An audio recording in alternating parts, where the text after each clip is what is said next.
नमस्कार, आपका स्वागत है हमारे चैनल पर। आप देख रहे हैं दिल्ली चुनावों पर हमारी विशेष पेश। दिल्ली चुनावों में बीजेपी के संकल्प पत्र के बाद अब केजरीवाल की आम आदमी पार्टी ने भी अपना मैनिफेस्टो जारी कर दिया है, जिसका नाम है केजरीवाल की गारंटियां। इस घोषणा पत्र में अरविंद केजरीवाल की दिल्ली की जनता के लिए 15 गारंटी शामिल है और इन गारंटियों के बारे में हम पहले भी सुन चुके हैं। ये घोषणाएं वही हैं जिन्हें समय समय पर आम आदमी पार्टी द्वारा दिल्ली की जनता को बताया गया है और अब इन्हें घोषणा पत्र में सजाकर दिल्ली की जनता के सामने पेश किया जा रहा है, ताकि लोग केजरीवाल की गारंटी नाम को मोदी की गारंटी से ना जोड़ लें। इसलिए पहले ही केजरीवाल ने साफ कर दिया कि गारंटी नाम उनकी पार्टी ने सबसे पहले दिया था और बीजेपी ने उसको कॉपी किया। केजरीवाल की इन गारंटियों में सबसे पहली गारंटी है रोजगार की गारंटी। केजरीवाल पहले ही ऐलान कर चुके हैं कि अगले 5 साल में दिल्ली से बेरोजगारी वो खत्म कर देंगे। केजरीवाल ने बताया कि उनकी सरकार दिल्ली वासियों के लिए बड़े पैमाने पर नौकरियों के अवसर पैदा करेगी। दूसरी गारंटी है महिला सम्मान योजना, जिसके तहत पात्र महिलाओं को हर महीने 2100 रुपए की सीधी नकद सहायता दी जाएगी। केजरीवाल ने कहा कि यह योजना महिलाओं को आर्थिक रूप से सशक्त बनाने और उनकी जरूरतों को पूरा करने के लिए। तीसरी गारंटी है संजीवनी योजना के अंतर्गत बुजुर्गों का मुफ्त इलाज। इसके बाद केजरीवाल वायदा करते हैं कि बढ़े हुए पानी के बिल माफ कर दिए जाएंगे और अगली गारंटी भी केजरीवाल की पानी से ही जुड़ी है, जिसमें वायदा किया गया है कि हर समय साफ पीने लायक पानी की आपूर्ति दिल्ली में की जाएगी। दिल्ली की सड़कों को विश्व स्तर का बनाने और यमुना की सफाई के वायदों को इस घोषणा पत्र में भी दोहराया गया। केजरीवाल ने माना है कि ये योजनाएं 2020 के घोषणा पत्र में भी थी, लेकिन पूरी नहीं हो सकी। वजह बीजेपी सरकार का आपके नेताओं को टारगेट करना और कोविड महामारी। दलित छात्रों के लिए बाबा साहब अम्बेडकर योजना के तहत बाहर पढ़ने के लिए स्कॉलरशिप देने की गारंटी भी केजरीवाल सरकार ने दी है। एक बड़ी घोषणा के तहत अब बस सेवा पुरुष छात्रों के लिए भी मुफ्त कर दी गई है और दिल्ली मेट्रो में स्कूल और कॉलेज छात्रों के लिए किराए में 50% की छूट रहेगी। महिलाओं के लिए बस सेवा दिल्ली में पहले ही फ्री है। केजरीवाल ने इस योजना की अहमियत बताते हुए कहा कि इस कदम से हमारे छात्रों को ताकत मिलेगी और कोई भी शिक्षा से वंचित नहीं रहेगा। केजरीवाल ने कहा कि हम मानते हैं कि शिक्षा सभी के लिए सुलभ होनी चाहिए और सस्ता परिवहन इसका अहम हिस्सा है। इसके अलावा मंदिरों और गुरुद्वारा के पुजारियों को 18,000 रुपए प्रति महीना मिलेंगे।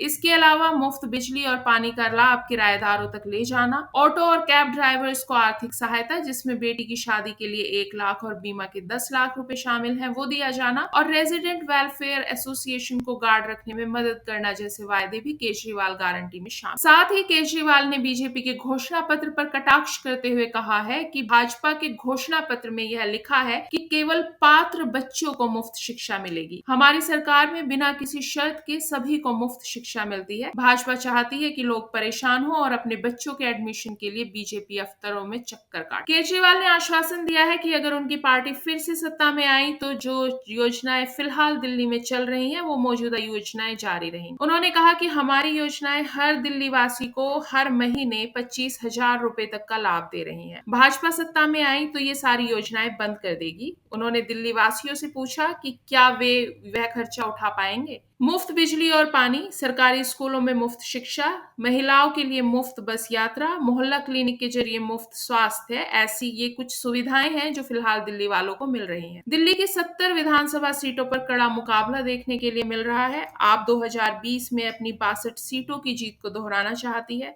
2015 में पार्टी ने 67 सीटें जीती थी। दूसरी ओर भाजपा सत्ता विरोधी लहर और अपनी नई योजनाओं के सहारे जीत की उम्मीद कर रही है। अब यह तो 8 फरवरी को ही पता चलेगा कि किसके वायदों ने जनता का मन लुभाया है। दिल्ली चुनावी पेशकश में फिलहाल इतना ही। बाकी खबरों के लिए जुड़े रहिए हमारे साथ।